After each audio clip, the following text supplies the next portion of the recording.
ધાનેરાના વિંછીવાડી ખાતે bio-CNG feeling સ્ટેશનનું કરાયું લોકાર્પણ। બનાસકાંઠાના ધાનેરા તાલુકાના વિંછીવાડી ખાતે બનાસ ડેરી, સુઝુકી મોટર્સ અને એનડીડીબીના સંયુક્ત ઉપક્રમે સ્થાપિત બનાસ બાયો-સીએનજી મોડેલ પ્લાન્ટનું ગુજરાત વિધાનસભાના અધ્યક્ષ શ્રી શંકરભાઈ ચૌધરીની ઉપસ્થિતિમાં અને અધ્યક્ષતામાં તથા સુઝુકી મોટર્સ કોર્પોરેશનના ચેરમેન શ્રી તોશીહિરો સુઝુકી, કૃષિ મંત્રી શ્રી જીતુભાઈ વાઘાણી અને વન તથા પર્યાવરણ મંત્રી શ્રી પ્રવીણભાઈ માળીની ઉપસ્થિતિમાં તકતીનું અનાવરણ કરી લોકાર્પણ કરવામાં આવ્યું હતું।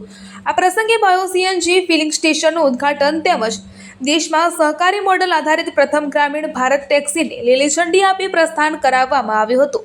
ઉપસ્થિત મહાનુભાવોએ પ્લાન્ટની મુલાકાત લઈ ગોબર પ્રોસેસિંગ, બાયોગેસ ઉત્પાદન, ગેસ શુદ્ધિકરણ તથા વિતરણ પ્રક્રિયાની વિસ્તૃત માહિતી મેળવી હતી। આ પ્રોજેક્ટ સ્વચ્છ ઉર્જાને પ્રોત્સાહન આપવા સાથે ગૌ આધારિત અર્થતંત્ર અને ખેડૂતોના કલ્યાણ માટે સીમાચિહ્ન રૂપ સાબિત થશે। અધ્યક્ષ શ્રી શંકરભાઈ ચૌધરીએ જણાવ્યું હતું કે પશુપાલકોની માલિકીની ડેરીની જેમ ડ્રાઈવર પોતે પણ વાહનનો માલિક બને તેવા સહકારી મોડલ સાથે દેશમાં પ્રથમ વખત ગ્રામીણ સ્તરે ભારત ટેક્સીનો શુભારંભ બનાસની ધરતી પરથી 9 ટેક્સીઓ સાથે કરવામાં આવ્યો છે। આ પહેલથી સ્થાનિક યુવાનોને રોજગારીનું નવું માધ્યમ મળશે। આ પ્રસંગે કેબિનેટ મંત્રી શ્રી જીતુભાઈ વાઘાણીએ જણાવ્યું હતું કે દેશભરમાં સર્ક્યુલર ઇકોનોમીનું સફળ મોડેલ સ્થાપિત થયું છે। આ પ્રસંગે રાજ્યમંત્રી શ્રી પ્રવીણભાઈ માળી, એનડીડીબીના ચેરમેન શ્રી મિનેશ પટેલ, જિલ્લા પંચાયતના પ્રમુખ શ્રી વસંતભાઈ પુરોહિત, ધાનેરા ધારાસભ્ય શ્રી માવજીભાઈ દેસાઈ, સહકારી આગેવાનો, અધિકારીશ્રીઓ, બનાસ ડેરીનું નિયામક મંડળ, સુઝુકી ઇન્ડિયાના પ્રતિનિધિઓ, વિવિધ મહાનુભાવો સહિત બહોળી સંખ્યામાં પશુપાલકો અને ખેડૂતો ઉપસ્થિત રહ્યા હતા। આ પ્રસંગે મહાનુભાવોના હસ્તે સરકારશ્રીની 12 દુધાળા પશુ ડેરી ફાર્મ સ્થાપના યોજના અંતર્ગત ધાનેરા તાલુકાના 180 દૂધ ઉત્પાદક લાભાર્થીઓને ₹3.37 કરોડની સહાયના ચેક અર્પણ કરવામાં આવ્યા હતા। ઉપસ્થિત સૌ મહાનુભાવોએ શોર્ટ ડોક્યુમેન્ટરી ફિલ્મ નિહાળી હતી। પ્રધાનમંત્રી મોદી સાહેબ અહીંયા આવ્યા હતા ગુજરાતમાં। એમણે કીધું કે આ ગોબર નહીં પરંતુ ગોબરધન છે। આ વેસ્ટમાંથી વેલ્થ બની શકે। બનાસે દામાની શરૂઆત કરી, દામાની અંદર એક પ્લાન્ટ બનાવ્યો, સફળતા મળી।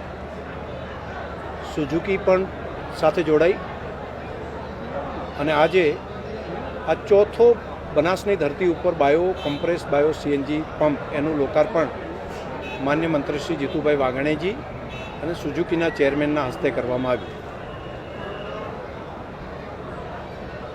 આના મલ્ટિપલ ફાયદા છે।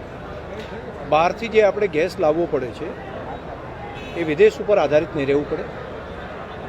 બીજું, એમાંથી નીકળતું જે ખાતર છે એનું વેલ્યુ એડિશન થાય છે।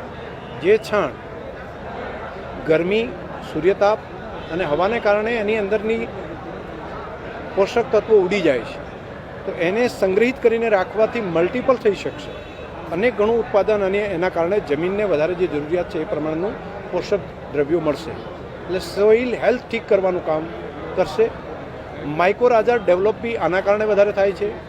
ઓર્ગેનિક કાર્બન પણ આ ગોબરના કારણે ડેવલપ થાય છે। અને જંતુનાશક દવા અને રાસાયણિક ખાતરો સિવાય આપણા આ કુદરતી ખાતરના કારણે તૈયાર થયેલો ખેતીનો પાક એ માનવ જીવન માટે અમૃત સમાન છે। એટલે ઝેરમુક્ત ખોરાક તૈયાર કરીને કેન્સર જેવી બીમારીમાંથી દૂર કરવાનું કામ પણ થઈ શકશે। ખેડૂતોને વધારાની દૂધની સાથે સાથે એક ગોબરની આવક પણ મળતી થશે। એટલે એક ખૂબ મોટું આયામ કહેવાય એવું કામ છે। બાયો સીએનજી મોડલ કદાચ પહેલી વખત આ વાત થઈ રહી છે। સમગ્ર ભારતમાં એ પદદર્શક બન્યું છે।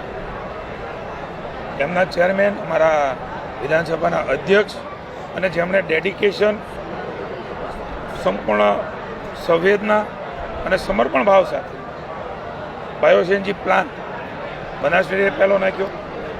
સુઝુકી સાથે કોલેબોરેશન કરીને બીજા 3 પ્લાન્ટ, એટલે આજે 4 પ્લાન્ટનું ઉદ્ઘાટન થઈ ગયું।